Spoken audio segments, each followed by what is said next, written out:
नमस्कार दोस्तों, मैं स्वागत करता हूँ आपका आपके अपने चैनल जी की स्टडी हटके पर। तो चलिए फिर दोस्तों, आज मैं आपके लिए काफ़ी इंपॉर्टेंट वीडियो लेकर आया हूँ गाइस। आज मैं आपको पाचन तंत्र पढ़ाने वाला हूँ, जिसमें मैं आपको बहुत बारीकी से, बहुत अच्छे से समझाऊंगा। गाइस, अभी तक आपने बायोलॉजी की पिछली क्लासेस नहीं देखी हैं, तो गाइस आप उन्हें ज़रूर देख लीजिएगा। काफ़ी इंपॉर्टेंट क्लासेस, और मैंने गाइस क्वेश्चन की क्लास ले रखी है, काफ़ी इंपॉर्टेंट है, सेल और गाइस अन्य चैप्टर्स से भी। ठीक है, तो चलिए फिर दोस्तों, आज मैं आपके लिए पाचन तंत्र की पहली वीडियो लेकर आया हूँ गाइस। इसी तरह से जो इसमें गाइस मैं आपको सारी चीज़ें समझाऊंगा, टीथ के बारे में, पाचन तंत्र, अग्नाशय, पाचन ग्रंथियाँ, जो भी सारी चीज़ें होती हैं गाइस पाचन तंत्र में मदद करती हैं, मैं सभी को गाइस आपको बड़ी बारीकी से समझाऊँगा। तो चलिए फिर वीडियो गाइस स्टार्ट करने से पहले आप चैनल पर पहली बार आए हैं, तो चैनल को आप एक बार सब्सक्राइब जरूर कर लीजिएगा, बेल आइकन को प्रेस कर। तो चलो बच्चों, स्टार्ट करते हैं। देखो गाइस, आपको पता ही है पाचन तंत्र की आज पहली क्लास है। गाइस मैं 1 से 2 क्लास में इसे मैं खत्म करवा दूंगा, ठीक है। तो चलो आज की गाइस कुछ लाइन है। देखो, सबसे पहले, वैसे अंग जो भोजन पचाने में सहायता करते हैं, उन्हें सामूहिक रूप से पाचन तंत्र कहते हैं। देखिए दोस्तों, हम कुछ भी खाते हैं या कुछ भी गाइस, कोई प्रोटीन की चीज़ या कार्बोहाइड्रेट, मतलब जो भी सारी चीज़ें पर डे का हम खाना खाते हैं, कुछ भी है बाहर से, घर से, तो गाइस उनका जो पाचन होता है हमारे शरीर के अंदर, हमारे अमाशय, ग्रासनली से होकर अमाशय, छोटी आंत, बड़ी आंत, गाइस यहाँ पे होता है किन हार्मोन्स या किन एंजाइमों की ज़रूरत होती है। गाइस जो भी हमारे पाचन में सहायक होते हैं पाचन तंत्र में, उन्हीं सभी अंगों को पाचन तंत्र में रखा जाता है, ठीक है। तो देखिए, मैं आपको बताता हूँ गाइस एक डायग्राम के द्वारा। तो उससे पहले देखिए, इनमें जटिल भोजन सरल पदार्थों में टूट जाता है। देखिए गाइस, हम भोजन खाते हैं, मान लीजिए कोई रोटी खा रहे हैं या कोई ब्रेड का, गाइस काफ़ी हम जटिल में खा रहे हैं ना, यानी कि काफ़ी ठोस में। तो इन्हें सभी को सरल पदार्थों में तोड़ना ही पाचन तंत्र है। यानी कि इनसे प्रोटीन, कार्बोहाइड्रेट, अलग अलग प्रोटीन निकाल कर अपनी बॉडी में एब्जॉर्ब कर लेना उनकी आवश्यकता अनुसार, इसी को पाचन कहते हैं, ठीक है। तो गाइस सभी को मैं बड़े आराम से आपको समझाऊंगा। चलो सबसे पहले आपको पाचन तंत्र का मैं डायग्राम समझा देता हूँ कैसा है। देखो बच्चों, ये पाचन तंत्र का डायग्राम है, ठीक है। देखो, ये मुख गुहा है, यहाँ से मुंह से हम कुछ भी खाते हैं। ये ग्रास नली से होके जाता है हमारे अमाशय में। ये गैस लीवर है, आप देख सकते हैं यकृत लिख रहा है, यकृत के नीचे क्या है, पित्ताशय, आपको दिख रहा है। ये अमाशय गाइस, अमाशय के 3 पार्ट होते हैं, जो मैं आपको आगे वीडियो में कराऊंगा, ठीक है। अग्नाशय अमाशय के ठीक नीचे होता है। फिर गाइस छोटी आंत, बड़ी आंत, मलाशय, गुर्दा, इनका सभी के बारे में आपको बताऊंगा, ठीक है। ग्रास नली में यानी कि जो भी सारी चीज़ें होती हैं, जितनी भी ग्लैंड होती हैं, हर एक चीज़ को मैं आपको पाचन तंत्र में पढ़ाऊंगा, ठीक है। तो चलिए फिर दोस्तों, आगे चल के मैं आपको सारी चीज़ें बताता हूँ। आपको डायग्राम से मैं समझा रहा हूँ कि आपको कैसे कैसे, अगर जितने भी क्वेश्चन बनते हैं ना डायग्राम से, वो सारे क्वेश्चन मैं आपको वीडियो में धीरे धीरे करा दूंगा, ठीक है। आपको किसी भी चीज़ से टेंशन नहीं लेनी है। तो चलो स्टार्ट करते हैं। तो देखो बच्चों, स्टार्ट करते हैं। पाचन तंत्र, तो देखिएगा जो पाचन तंत्र है, इसे 2 भागों में बांटा गया है, ठीक है। देखिए, जो आहार नाल और पाचन ग्रंथियाँ। देखिएगा, इस आहार नाल वो होता है जो अंग पाचन तंत्र में सहायक ले रहे हैं, और गाइस पाचन ग्रंथियाँ वो है जिनसे हार्मोन या गाइस एंजाइम जैसी क्रियाएं बाहर निकलती हैं, ठीक है। तो चलिए सबसे पहले मैं आहार नाल में आपको बता देता हूँ कौन कौन से अंग आते हैं। देखिए, ये मुख गुहा से प्रारंभ होता है और गुर्दा पे समाप्त होता है। कभी कभी गाइस क्वेश्चन बनता है कि आहार नाल कहाँ से स्टार्ट और कहाँ पे खत्म होता है। तो गाइस आप याद रखना, मुख गुहा से स्टार्ट होता है और पाचन जो गाइस गुर्दा है वहाँ पे खत्म हो जाता है, ठीक है। पाचन के समय में भोजन आहार आहार नाल में ही रहता है। तो देखिए गाइस, जब तक भोजन का पाचन हो रहा है, तो भोजन कहाँ पे रहेगा, आहार नाल में। देखिए नेक्स्ट, आहार नाल की लंबाई 32 फीट होती है। आपको गाइस लंबाई जरूर याद रखनी है, कभी कभी एग्जाम पूछ लेता है। इसे आप मीटर में भी याद रख लीजिएगा, 8 से 10 मीटर के लगभग में होती है। कभी कभी आपको एग्जैक्ट वैल्यू पूछेगा, बट आपको लगभग में जरूर रखना है, ठीक है। 8 से 10 के लगभग में आपको एग्जैक्ट वैल्यू वहाँ पे क्वेश्चन में मिल जाएगी, आप देख लीजिएगा। 32 फीट या 8 से 10 मीटर। नेक्स्ट, आहार नाल के अंतर्गत देखिएगा इस मुख गुहा, ग्रासनली, अमाशय, छोटी आंत, बड़ी आंत, मलाशय और गुर्दा, ठीक है। मैंने आपको बताया था मुख गुहा से प्रारंभ होता है और गुर्दा पे क्या होता है, खत्म होता है। आपको ये सभी नाम याद रखने हैं। कभी कभी क्वेश्चन बनता है कि पाचन तंत्र में कौन कौन से जो गाइस आहार नाल के अंतर्गत कौन कौन से अंग आते हैं, तो आपको सभी अंगों को याद रखना है। और गाइस पाचन तंत्र जो ग्रंथियां हैं उनमें कौन कौन सी आती हैं, ऐसे भी क्वेश्चन पूछ लेते हैं घुमा के। मैं आपको सारी चीज़ें आगे तक समझाता हूँ, चलिए। देखिए, पाचन ग्रंथियाँ, ये ग्रंथियाँ भोजन को पचाने वाले एंजाइम का निर्माण करती हैं। मैंने गाइस आपको बताया था, एंजाइम, हार्मोन्स जो भी है गाइस, सभी पाचन ग्रंथियाँ स्रावित करती हैं, ठीक है, निर्माण। देखिए, इसके अंतर्गत लार ग्रंथि, यकृत, पित्ताशय, अग्नाशय। तो गाइस आप याद रखना, पाचन ग्रंथि के अंतर्गत आते हैं, लार ग्रंथि होती है जो हमारे मुख में होती है। फिर गाइस लीवर होता है, लीवर के जस्ट नीचे मैंने आपको बताया था डायग्राम में, पित्ताशय और अग्नाशय, जिनसे कितने हार्मोन्स या एंजाइम निकलते हैं। देखिए, पाचन की क्रिया मुख गुहा से प्रारंभ होती है, पाचन की क्रिया छोटी आंत में पूर्ण हो जाती है। देखिए, जब हम खाना खाते हैं तो गैस उसे हम चबाते हैं अपने दांतों की सहायता से, तो पाचन स्टार्ट कहाँ पे हो रहा है, हमारे मुंह में हो रहा है, ठीक है। कार्बोहाइड्रेट का पाचन मुंह में ही हो जाता है। मैं आगे आपको बताऊंगा कैसे कैसे एंजाइमों की सहायता से। और गैस देखिए, जो भोजन की क्रिया कहाँ पे खत्म हो रही है, पाचन की छोटी आंत में, ठीक है। देखिए, बड़ी आंत में जल का अवशोषण होता है। वैसे आप याद रखना, बड़ी आंत में कोई पाचन क्रिया नहीं होती है, उसमें सिर्फ और सिर्फ क्या होता है, जल का अवशोषण होता है, आपको ध्यान रखना है। चलिए आगे बढ़ते हैं दोस्तों। तो देखिए स्टार्ट करते हैं। अब मैंने आपको बताया था आहानाल कहाँ से स्टार्ट होता है, मुगुआ से। और गैस कितनी है उसकी लंबाई है, मैं आपको एक और बार बता देता हूँ, 32 फीट। और मीटर में कितनी है, 8 से 10 मीटर के लगभग में उसकी लंबाई है। ठीक है, आहानाल की। और गैस आहानाल स्टार्ट कहाँ से होता है, मुगुआ से, और ख़त्म कहाँ से पे होता है, गोदा पर। आप याद रखना। तो चलो सबसे पहले गैस हम मुगुआ से पाचन तंत्र को पढ़ते हैं। देखिए मुगुआ की संरचना एक बंद कमरे के समान होती है। जो गैस हमारा मुंह होता है एक बंद कमरे के तो समान होता है। देखिए जो मुंह के रास्ते से खुलता है और जबड़ों और होठों के माध्यम से बंद होता है। आपको गाइस पता ही है, हम अपने जबड़े और मुंह के जो दांतों के माध्यम से क्या अपने मुंह को बंद कर लेते हैं और उन्हीं के माध्यम से हम मुंह को खोलते हैं। तो गाइस इनकी संरचना कैसी होती है मुंह की, एक बंद कमरे की तरह। आपको याद रखना है। मनुष्य के दो जबड़ों में निचला जबड़ा गतिशील होता है। गाइस आपको पता ही है, जो मनुष्य का जबड़ा होता है वो नीचे का हिस्सा होता है, वही गतिशील होता है। जबड़े के ऊपर का हिस्सा कोई गतिशील नहीं होता, ठीक है, स्थित होता है। आपको ध्यान रखना है। देखिए मुख गुहा के अंदर की ऊपरी वाला हिस्सा तालु, कहाँ, पार्श्व लेटरल के मांसल भाग को गाल कहते हैं। तो कैसे आपको याद रखना है, जो गैस लेटरल भाग है हमारा, उसे मांसल भाग को क्या बोलते हैं, गाल। जो गैस आपको पता ही है, जो साइड होता है हमारे लेफ्ट हैंड राइट हैंड वाला गाल होते हैं हमारे। आपको याद रखना है, ठीक है। देखिए यूबुला, ये वी के आकार की संरचना है जो मुलायम तालु के नीचे की तरफ लटकती है। आपको गैस पता ही है, आप याद रखना इसकी आकार कैसा है, वी के आकार का। तो चलिए फिर आगे बढ़ते हैं दोस्तों, आप इन्हें जरूर याद रखना। इनका जो गैस हमारा मुंह है बंद कमरे के समान होता है। आपको पार्श्व भाग लेटरल भाग भी याद रखना है, हमारे मांसल भाग गाल है। ठीक है, तो चलिए कुछ आगे मैं आपको इंपॉर्टेंट चीज़ें बता देता हूँ। देखिए पाचन मुगुआ से प्रारंभ होता है। मैंने आपको अभी बताया था पाचन कहाँ पे प्रारंभ होता है, मुगुआ से। मुगुआ एक खाली जगह है जिसमें एक जीव, तीन जोड़ी लार ग्रंथियाँ, गैस मैं आपको आगे बताऊंगा तीन जोड़ी लार ग्रंथियाँ कौन कौन सी हैं, 32 दांत। गैस दांतों के बारे में मैंने आपको हर एक दांत के बारे में बताऊंगा, मनुष्य में दांत कैसे कैसे हैं, किस प्रकार से हैं और कितने कितने हैं। ठीक है, आपको पता है इंसीजर, केनाइन, प्रीमोलर। वैसे सभी को आपको मैं बहुत आसानी से याद करा दूंगा। ठीक है, आप बस वीडियो को लास्ट तक बने रहिए। और देखिए मुगुआ के फर्श पर एक मार्शल मोटी संरचना होती है जिसे जीव कहते हैं। गैस आपको पता ही है, जीव क्या एक मोटी संरचना है हमारे मुख में। जीव मुगुआ से एक संरचना जो गाइस फ्रेनुलम के द्वारा जुड़ी होती है। जो गाइस हमारी जीव है किसके द्वारा जुड़ी होती है, फ्रीनुलम के द्वारा। आपको याद रखना गाइस, एक संरचना है हमारे मुख में, उससे जुड़ी होती है हमारी जीव, जो गाइस कैसी है, मोटी संरचना की है।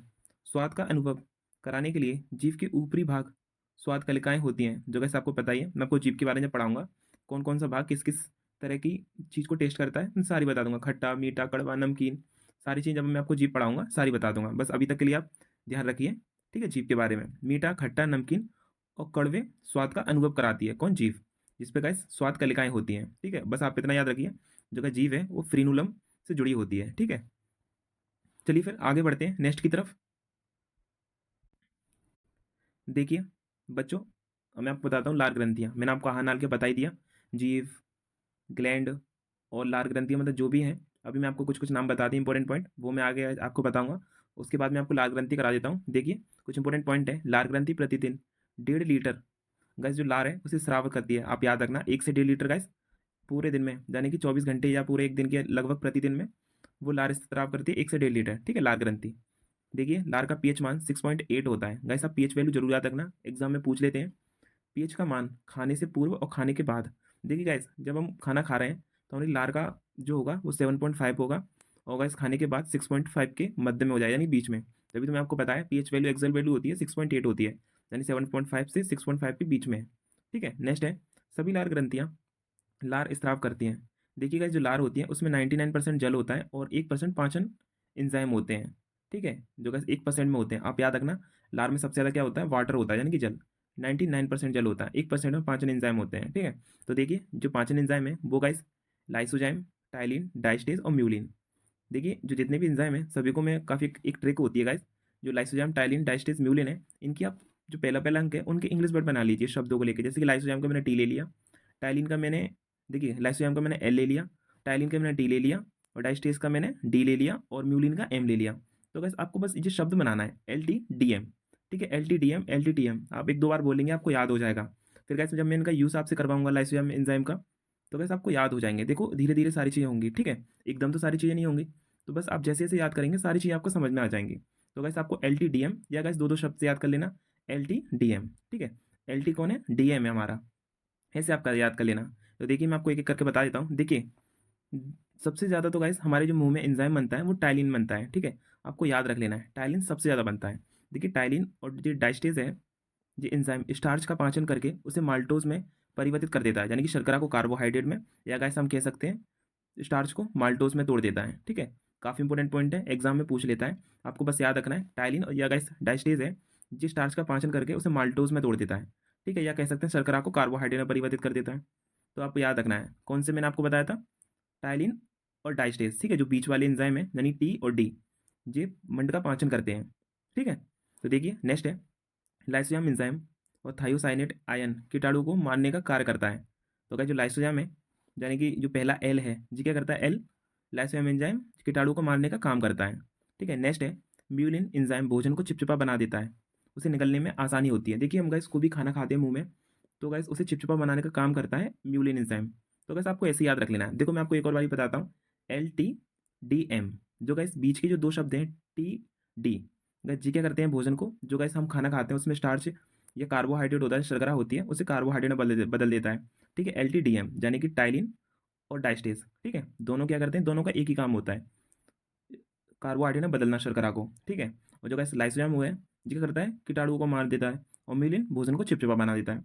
अब बस एक दो बार ऐसे बोलेंगे आपको याद हो जाएगा। ठीक है, तो गाइस आप पॉइंट जरूर याद रखना, जो लार है, लार ग्रंथि प्रतिदिन 1 से 1.5 लीटर लार स्राव करती है, इसकी पीएच वैल्यू है 6.8 है। ठीक है, आप जो पॉइंट जरूर याद रखने हैं सारे के सारे, बहुत इंपॉर्टेंट है। और गाइस आप एंजाइम को जरूर याद रखना, LTDM, अगर कभी कभी क्वेश्चन पूछ लेता है कौन सा एंजाइम कहाँ से स्राव होता है, तो आप ये भी याद रख लेंगे ना, तब भी आपका क्वेश्चन बन जाएगा। ठीक है, वैसे मैं आपको सारी चीज़ें बताई दी हैं, वीडियो के बाद देखेंगे तो सारी चीज़ें याद हो जाएंगी। तो चलो फिर आगे बढ़ते हैं, मैं आपको और सारी चीज़ें बताता हूँ। तो देखिए बच्चों, अब क्या है, मेढक और व्हेल में लार ग्रंथियां नहीं पाई जाती। वैसे आप याद रखना, जो मेढक और व्हेल में क्या होती है, लार ग्रंथियां नहीं पाई जाती।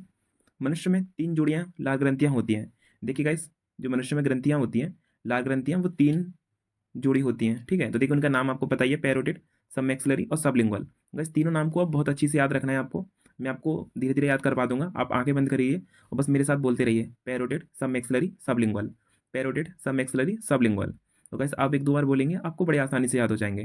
ठीक है, आपको कुछ टाइम निकाल के ऐसे बोलते रहना है, आपको थोड़ी देर के बाद में अपने आप याद हो जाएंगे। तो देखिए जो गाइस पैरोटिड ग्लैंड है, ये दोनों कानों के नीचे एक एक उपस्थित होती है, ये सबसे बड़ी लार ग्रंथि है। तो कैसे आपको याद रखना है, मैंने देखिए यहाँ पे एरो दे रखा है, सबसे बड़ी क्या है, पैरोटिड है, उससे छोटी है सब मैक्सिलरी, और सबसे छोटी है सबलिंगुअल। मैं कैसे आपको डायग्राम में बताऊंगा।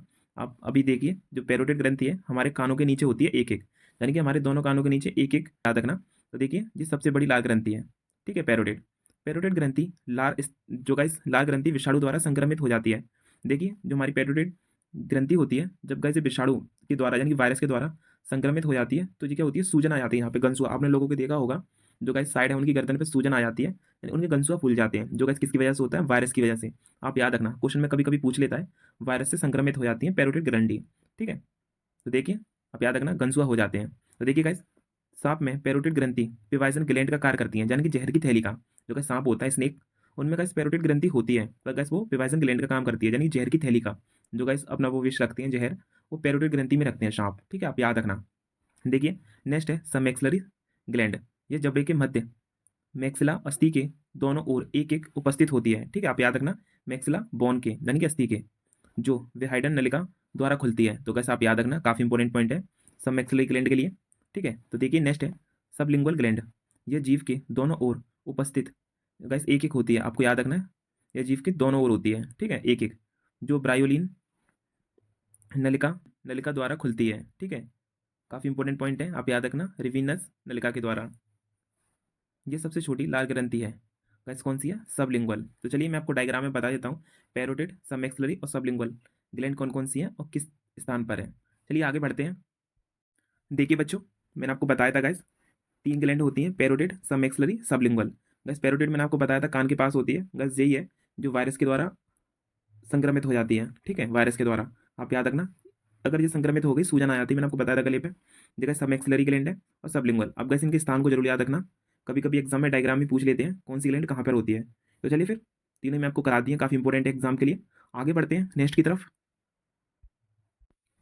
देखिए बच्चों, अब हम टीथ करते हैं, यानी कि दांत, जो गैस दांत होते हैं, मैंने आपको देखिए अभी अभी हम कहीं अंदर तक 5 मिनट तक नहीं गए हैं, सिर्फ अब ये मुग्गुआ को ही पढ़ रहे हैं। ठीक है, तो जब तक मुग्गुआ पूरा नहीं हो जाएगा, मैंने आपको अभी ग्लैंड के बारे में बताया है, फ्रेनुलम गैस जिससे जीभ जुड़ी होती है उसके बारे में बताया है, लार एंजाइम के बारे में बताया है। तो ठीक है, अब हम दांत के बारे में पढ़ते हैं क्या होते हैं। ठीक है, देखिए मुग्गुआ के ऊपर और नीचे दोनों जबड़ों पर दांत पाए जाते हैं। गैस आपको बताइए, मैं आगे चल के आपको डायग्राम में बता दूंगा। देखिए, मनुष्य के दांत के दो मुख्य भाग होते हैं, क्राउन और रूट होते हैं, यानी कि शिखर और रूट। देखिए गैस, मान लीजिए ये दांत है, ठीक है। जो गैस जो नीचे का भाग होता है नुकीला, जो हमारे मांसपेशियों में नीचे की तरफ होता है, मैंने उल्टा बना दिया है। जो गैस जी जड़ है, यानी कि पेड़ पौधों की जड़ होती है ना, उन्हें रूट कहते हैं। ऊपर की भाग को क्राउन कहते हैं। तो गैस वैसे ही दांत होता है, जो ऊपरी भाग होता है ना, ठीक है, जिसे हम चबाते हैं, वो क्राउन होता है। जो नीचे की तरफ होता है, जिन्हें मांसपेशियां तंत्र का तंत्र फैले होते हैं, गैस वो होता है रूट। ठीक है, मैं आपको डायग्राम में बता दूंगा, आपको समझ में आ जाएगा। देखिए नेक्स्ट पॉइंट है, दांत का वह भाग जो मसूड़े के ऊपर निकला हुआ होता है, उसे सिर या क्राउन बोलते हैं। मैंने गैस अभी अभी आपको बताया क्या बोलते हैं, क्राउन। देखिए, तथा मसूड़े के अंदर रहने वाले भाग को रूट कहते हैं। सिर तथा जड़ के बीच दांत के पतले भाग को ग्रीवा कहते हैं। वैसे आप याद रखना, जो ऊपर और नीचे के जो बीच का भाग होता है उसे ग्रीवा कहते हैं। देखिए नेक्स्ट पॉइंट है, मनुष्य के दांत गर्तदंती होते हैं। ये दांत जबड़ों की हड्डियों में फंसे होते हैं। तो वैसे आप याद रखना। नेक्स्ट पॉइंट है, दांतों के अध्ययन को ओडोंटोलॉजी कहते हैं। दांत में कैल्शियम सर्वाधिक मात्रा में पाया जाता है। गैस क्या पाया जाता है, कैल्शियम, सबसे ज़्यादा कैल्शियम। और गैस इनके अध्ययन को भी याद रख लेना, ओडोंटोलॉजी कहते हैं। देखिए नेक्स्ट है, दांत के निर्माण में 85% कैल्शियम फास्फेट होता है, 10% कैल्शियम कार्बोनेट, और गैस सबसे लास्ट में होता है कुछ परसेंट कैल्शियम क्लोराइड। देखिए गैस, आपको एग्जाम में क्वेश्चन पूछ लेता है, दांत का सबसे ज़्यादा भाग किससे बना होता है, तो गैस आप याद रखना कैल्शियम फास्फेट।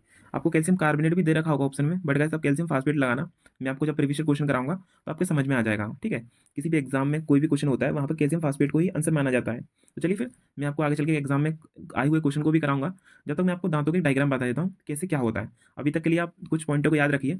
जो गैस नीचे का भाग होता है उसे रूट कहते हैं, ऊपर के क्राउन कहते हैं। ठीक है, जो उनके बीच का भाग होता है उसे ग्रीवा कहते हैं। और गैस इनके अध्ययन को भी याद रखिए, ओडोंटोलॉजी है। ठीक है, और गैस सर्वाधिक दांत का निर्माण करने में किसका भाग होता है, कैल्शियम फास्फेट का और कैल्शियम कार्बोनेट का। आपको दोनों ही नाम याद रखने हैं। 85% कैल्शियम फास्फेट होता है और गैस उससे होता है कम कैल्शियम कार्बोनेट। तो चलिए मैं आपको डायग्राम बता देता हूँ, आगे आप ये सारी चीज़ समझ में आ जाएगी। ठीक है, चलिए। तो देखिए बच्चों, ये टीथ का कुछ डायग्राम है, मैं आपको बता देता हूँ। इनमें देखिए, जिसका ऊपरी भाग होता है उसे मैं आपको बताया था क्राउन बोलते हैं, यहाँ पे ये लिख रहा है। ठीक है, और नीचे के भाग को क्या बोलते हैं, ये आपको दिख रहा है जितना भी भाग है नीचे का, ये इसकी लेंथ में आपको दिखा रहा हूँ, ये रूट भाग है। ऊपरी भाग का क्या है, जो बाहर की तरफ निकला हुआ है, वो क्राउन है। ठीक है, और देखिए इसकी बाहर की जो परत होती है वो एनामिल की बनी होती है। आपको याद रखना है, मैं आगे चल के आपको बताऊंगा एनामिल क्या होता है। हमारी बॉडी जगह सबसे मजबूत जो भाग होता है वो दांत का एनामिल ही होता है।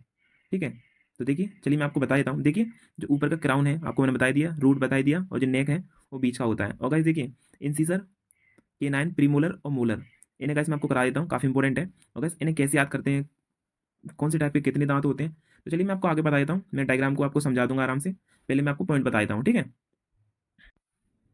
तो देखिए बच्चों, दांत का क्षरण यानी कि टूट फूट फ्लोरीन की कमी के कारण होता है। जो गैस फ्लोरीन होता है, जो दांतों का टूटना या झरना किसकी वजह से होता है, फ्लोरीन की कमी से। देखिए, जो गैस फ्लूसोसिस नामक बीमारी होती है, ठीक है, इसे तंछय बीमारी बोलते हैं।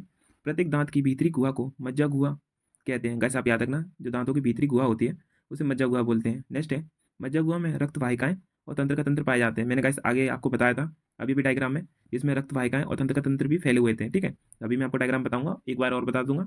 देखिए, मानव दांत पर जो गैस दो परत होती है, एक बाहरी भाग होता है एनामिल, मैंने आपको बताया था, और आंतरिक भाग होता है डेंटाइन। ठीक है, जो बाहरी भाग होता है एनामिल होता है और आंतरिक भाग है डेंटाइन। आप याद रखना। देखिए, मज्जा गुहा के ऊपरी दंतास्ति जो गैस डेंटाइन पाई जाती है। ठीक है, मज्जा गुहा के ऊपरी भाग पर डेंटाइन। देखिए, दांत का अधिकांश भाग डेंटाइन ही बनाती है, जो मुख्य रूप से कैल्शियम युक्त एक संयोजी उत्तक है। ठीक है, कैल्शियम के साथ क्या है, युक्त एक संयोजी उत्तक है, कौन, डेंटाइन। दांत की ऊपरी परत एनामिल होती है। वैसे मैंने आपको बताया ऊपरी परत एनामिल होती है। एनामिल मानव शरीर का सबसे कठोर भाग है, मैं गैस आपको बताया था। जो 85% कैल्शियम लवण या गैस कह सकते हैं कैल्शियम फास्फेट या कैल्शियम कार्बोनेट का बना होता है। ठीक है, एनामिल जो गैस हमारी बॉडी का क्या है, सबसे मजबूत भाग है। और गैस के दांत के सबसे भारी परत है एनामिल। ठीक है, और आंतरिक आपको मैंने बता दिया है, डेंटाइन है। देखिए, जिसे फ्लोरीन मजबूती प्रदान करता है, जो एनामिल है गैस, कौन प्रदान करता है, फ्लोरीन। अगर इसकी कमी से ही दांत की टूट फूट या जलन होती है। आपको मैंने बता दिया, एनामिल दांतों की रक्षा करता है। आपको गाइस ये काफ़ी इंपॉर्टेंट पॉइंट है, आपको याद रखनी है, यहीं से एग्जाम में क्वेश्चन बनते हैं, तो गाइस आप याद रखना। चलिए मैं आगे आगे आपको और बता देता हूँ डायग्राम में। देखिए बच्चों, अभी अभी मैं आपको एनामिल के बारे में बता रहा था। देखिए गाइस, ये जो परत है बाहर की, ये एनामिल है, जो कैल्शियम फास्फेट और कैल्शियम कार्बोनेट की बनी है। ठीक है, जिसमें मैंने अभी भी कलर कर दिया है, ये एनामिल है। ठीक है, जिस हमारी बॉडी की सबसे मजबूत पार्ट है ये दांत का। और गाइस देखिए, जो अंदर का जो भाग है, जो मैं दोबारा से रेड कर रहा हूँ, ये गाइस डेंटाइन है। ठीक है, आप याद रखना, बाहरी परत एनामिल और आंतरिक परत डेंटाइन है। और गाइस देखिए, जो रक्त वाहिकाएं और तंत्र का तंत्र जी अंदर की तरफ है। मैंने अभी भी आपको बताया था, जो आपको नसें दिख रही हैं छोटी छोटी, ठीक है, जी वाली, जी गाइस क्या है, रक्त वाहिकाएं हैं। आपको पता ही, देखिए यहाँ पे लिख रहा है ना, ब्लड वेसल्स और नर्व्स। बस इन्हें जरूर याद रखना, काफ़ी इंपॉर्टेंट है, यहीं से क्वेश्चन बनते हैं। तो चलिए मैं आगे आपको समझा देता हूँ, और सारे पॉइंट हैं। देखिए, देखिए गाइस, जो दांत होते हैं हमारी बॉडी में वो दो टाइप के होते हैं, डिफ्यूडोंट और मोनोडोंट। देखिए, डिफ्यूडोंट यानी कि ध्रुवबारी दंती, वैसे दांत जो जीवन में दो बार आते हैं उन्हें डिफ्यूडोंट कहते हैं।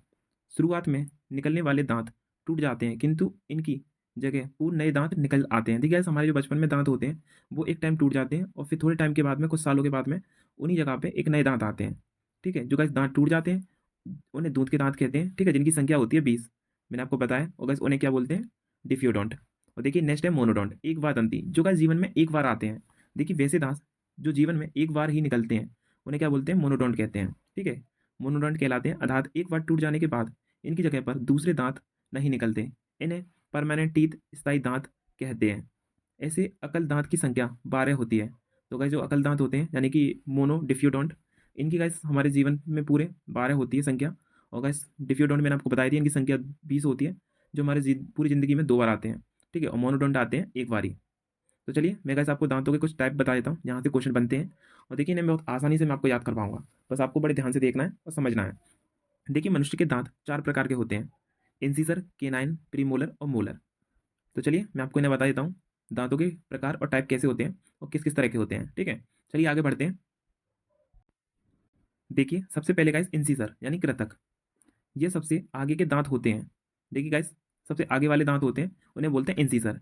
इसे नूस टीथ कहते हैं। यह भोजन को काटने के काम में आते हैं। मानव में इनकी संख्या कितनी होती है, 4+4, यानी गाइस हमारे जो दांत होते हैं कितने टोटल होते हैं, टोटल गाइस ये 8 दांत होते हैं। ठीक है, आपको याद रखना है, ये गलती से टाइप हो गया 84, 8 दांत होते हैं टोटल हमारे बॉडी में इंसिसर। ठीक है, 4 नीचे होते हैं, 4 ऊपर। देखिए शाकाहारी जानवरों में इंसिसर चौड़ा होता है। जो गाइस शाकाहारी जानवर होते हैं, आपको पता ही है, उनमें क्या होता है, इंसिसर थोड़ा चौड़ा होता है, यानी कि भैंस, गाय, जो गाइस मांस नहीं खाते, उनमें क्या होता है, आगे के दांत होते हैं वो थोड़े चौड़े होते हैं। आपने देखा होगा, जो चारा वगैरह खाती हैं जानवर, उनके इंसिसर चौड़े होते हैं। ठीक है, और गाइस इनको क्या होता है, भोजन को काटने के काम आते हैं। आपको गाइस याद रखना है, क्वेश्चन हमेशा दांतों से ऐसे ही बनेगा, कौन चीड़ने के, कौन फाड़ने के, कौन चबाने के, कौन काटने के काम आते हैं। तो गाइस आपको इन्हीं के नाम याद रखने हैं। इंसिसर, जैसे मैं आपको इंसिसर पढ़ा रहा हूँ, इंसिसर का काम क्या होता है, ये कितने होते हैं, मैं आपको बहुत आराम से याद करा दूंगा, बस आप समझने की कोशिश करिए। देखिए मैंने अभी अभी आपको बताया था, जो इंसिसर होते हैं वो भोजन को काटने के काम आते हैं, बस आपको इतना याद रखना है। ठीक है, और देखिए इंसिसर कितने होते हैं, 8 होते हैं, बस आपको इतना याद रखना है। मैं गाइस इनकी संख्या और इन्हें कैसे होते हैं बहुत आसानी से बता देता हूँ। चलिए मैं आपको डायग्राम से समझाता हूँ इंसिसर का दांत कौन से हैं। देखिए गाइस, ये इंसिसर दांत है, आपको जो आई दिख रही है, आई, यहाँ पे आई लिख रही है, देखिए इसके मुंह की तरफ जो गाइस जो टीथ हैं आगे के दांत, ये 4 दांत आपको दिख रहे हैं, आई। गाइस ये इंसिसर है, ये आगे के दांत है ना, ये भोजन को काटने के काम आते हैं। आपको अब समझ में आ गया होगा। ठीक है, अब देखिए 4 जी ऊपर की तरफ है और 4 जी नीचे की तरफ है। तो गाइस कितने हो गए टोटल, 8 हो गए कि नहीं हो गए। तो गाइस आप याद रखना, इंसिसर 8 होते हैं। देखिए यहाँ पर 8 लिख, 4 जीरे और 4 जीरे हो, कितने हो गए, इंसिसर 8 हो गए। तो गाइस आपको इनकी संख्या याद रखनी है, इंसिसर की संख्या 8। अब देखिए जो गाइस जो केनाइन है, केनाइन क्या होता है, देखिए गाइस आपको जो सी दिख रहा है, गाइस यहाँ पर ये केनाइन है। ठीक है, अब एक केनाइन यहाँ पर है, तो एक केनाइन यहाँ पर भी होगा। ठीक है, एक केनाइन यहाँ पर है, एक केनाइन यहाँ पे भी होगा। तो गाइस इनकी संख्या कितनी होगी, 4। तो गाइस देखिए इंसीजर की संख्या मैंने आपको बताई थी 8, और केनाइन की कितनी हो गई, 4। ठीक है, अब देखिए प्रीमोलर। देखिए गाइस जो प्रीमोलर है, मैंने आपको गाइस इनको आगे आपको मैं इनके बारे में सब कुछ बताऊंगा। मैं आपको डायग्राम से समझाने की और कोशिश कर रहा हूँ। ठीक है, बस ध्यान से समझिए। वैसे मैं आपको सभी को बहुत आराम से याद करवा दूंगा। ठीक है, अभी मैं आपको एक फॉर्मूला दूंगा टीथ का याद करने का, उससे हो जाएगा। बस आप देखिए जरा, देखिए अब गाइस मैं आपको क्या बता रहा हूँ, प्रीमोलर। देखिए आपको पी दिख रहा है, पी। गाइस इनकी संख्या कितनी है, 2 इधर की तरफ, 2 गाइस इधर की तरफ है, तो 2 इधर की तरफ भी होंगे। ठीक है, और गाइस 2 इधर की तरफ है, तो 2 इधर भी होंगे और 2 इधर भी होंगे। तो कितने हो गए, 2 और 2 4, और 4 और 4 8 हो गए। ठीक है, तो गाइस जो प्रीमोलर है उनकी संख्या कितनी है, 8। तो देखिए अब है गाइस मोलर। अब देखिए गाइस, जो गाइस मैंने आपको बता दिया, इंसीजर बता दिए, मैंने केनाइन बता दिया, प्रीमोलर और गाइस क्या मोलर है। अब गेसिए मोलर की संख्या, लास्ट के जो 3 दांत आपको दिख रहे हैं इस वाले डायग्राम में, गाइस ये 3 इधर हैं, 3 इधर होंगे, और 3 गाइस ऊपर इधर की तरफ, और 3 इधर की तरफ होंगे। तो गाइस 3 और 3 6, और 6 6 12। तो गाइस 12 हो गए मेरे मोलर। तो गाइस आप इन्हें ऐड करिए, 8 और 8 16, 16 16 32 हो गए पूरे 32 आपके। तो चलिए मैं आपको डिटेल में आपको मैं आपकी इनकी थ्योरी करा देता हूँ। बस गाइस अभी तक के लिए आप इतना याद रखिए, मैं आपको फॉर्मूला बता देता हूँ। ठीक है, आपको डायग्राम में आपको आगे चल के बता दूंगा। तो देखिए बच्चों, मैंने आपको इंसीजर तो गाइस मैंने आपको बता ही दिया था। इंसीजर कितने होते हैं? 8 होते हैं, ठीक है। इस 4 को हटा लेना, ये 4 गलती से टाइप हो गए, मैं हटा देता हूँ इस 4 को। तो देखिए इंसीजर किसके काम आते हैं? काटने के, मैंने आपको बताया था। गाइस ये शाकाहारियों में चौड़े होते हैं, ठीक है। इनकी संख्या 8 है। तो चलिए अब गाइस केनाइन, केनाइन मैंने आपको बताया था। इन्हें गाइस आई टीथ भी बोलते हैं, और ये भोजन को चीरने फाड़ने काम आते हैं। मैं गाइस आपको किनारे के दांत बताए थे, नुकीले वाले, वो गाइस मांसाहारी जानवरों के काम आते हैं। ये मांस को चीरने और फाड़ने के काम आते हैं, ठीक है। इनकी संख्या मैंने आपको बताई थी, एक इधर था और एक इधर की तरफ था, ठीक है। और ऊपर की तरफ और इधर की तरफ था। तो गैस कितने थे? ये 4 थे पूरे, ठीक है। आपको मैंने याद करवाया था अभी अभी। तो गैस जो गैस केनाइन की संख्या है वो कितनी है? 4। तो चलिए देखिए, मांसाहारी जानवरों में केनाइन अधिक नुकीला होता है। मैं गैस बता रहा हूँ, जो गैस मांस को चीरने फाड़ने के काम आते हैं ना, तो इसीलिए ये काफ़ी ज़्यादा नुकीले होते हैं मांसाहारी जानवरों में। तो चलिए, केनाइन की संख्या 4 होती है और इंसीजर की संख्या कितनी होती है? 8। और गाइस आपको याद करना है, केनाइन चीरने फाड़ने के काम आता है और इंसीजर आता है भोजन को काटने के। चलिए मैं आपको आगे और भी बता देता हूँ, 2 टाइप और हैं आपके। तो देखिए बच्चों, अब है गाइस प्रीमोलर। देखिए, इसे चीक टीथ भी कहते हैं। ये भोजन को चबाने का कार्य करता है। बच्चों में ये बिल्कुल भी नहीं पाया जाता है। जो गाइस बच्चे होते हैं, शिशु यानी कि वयस्क बच्चे होते हैं ना, काफ़ी छोटे, तो गाइस उनमें प्रीमोलर नहीं पाया जाता। कभी कभी क्वेश्चन बनता है, प्रीमोलर किस में नहीं पाया जाता? तो गाइस आप याद रखना, बच्चों में प्रीमोलर नहीं पाया जाता। गाइस इनकी संख्या 8 होती है, ठीक है। आप याद रखना, 4 नीचे की तरफ होते हैं, 4 ऊपर की तरफ, ठीक है। ये 4 गलती से टाइप हो गए, आप याद रखना। इनमें संख्या कितनी होती है? 8 होती है, आप याद रखना प्रीमोलर में। अब देखिए मोलर है, जो गाइस मोलर, इनका कार्य क्या होता है? भोजन को चबाने का। गाइस देखिए, जो प्रीमोलर और मोलर दोनों का काम ही भोजन को चबाने का होता है। ये बहुत कॉमन चीज़ है, आपको याद रखनी है। इनसे आपको क्वेश्चन या गाइस इन्हें याद करने में बहुत आसानी होती है। देखिए, आपको मैंने इंसीजर कराया था, फिर मैं आपको केनाइन कराया था, फिर गाइस प्रीमोलर, अब गाइस मोलर। अब देखिए प्रीमोलर और मोलर तो चबाने का काम आता है, मैंने अभी आपको बताया था। मोलर और प्रीमोलर दोनों ही चबाने का काम आ गया। के9 क्या था? चीरने फाड़ने काम आया था, आपको याद है?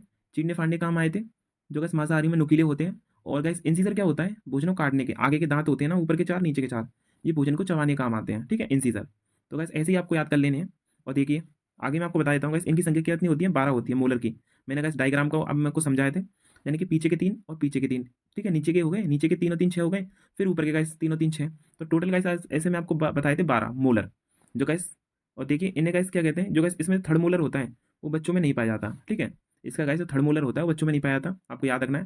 गाइस जो प्री मोलर है वो भी बच्चों में नहीं पाए जाते, क्योंकि गाइस बहुत छोटे होते हैं ना वो, इस चक्कर में। उनकी संख्या मैंने आपको बताई तो थी, दूध के दांत 20 होते हैं इस चक्कर में। देखिए अर्थात चारों प्रकार की सर्वाधिक संख्या में मोलर पाया जाता है।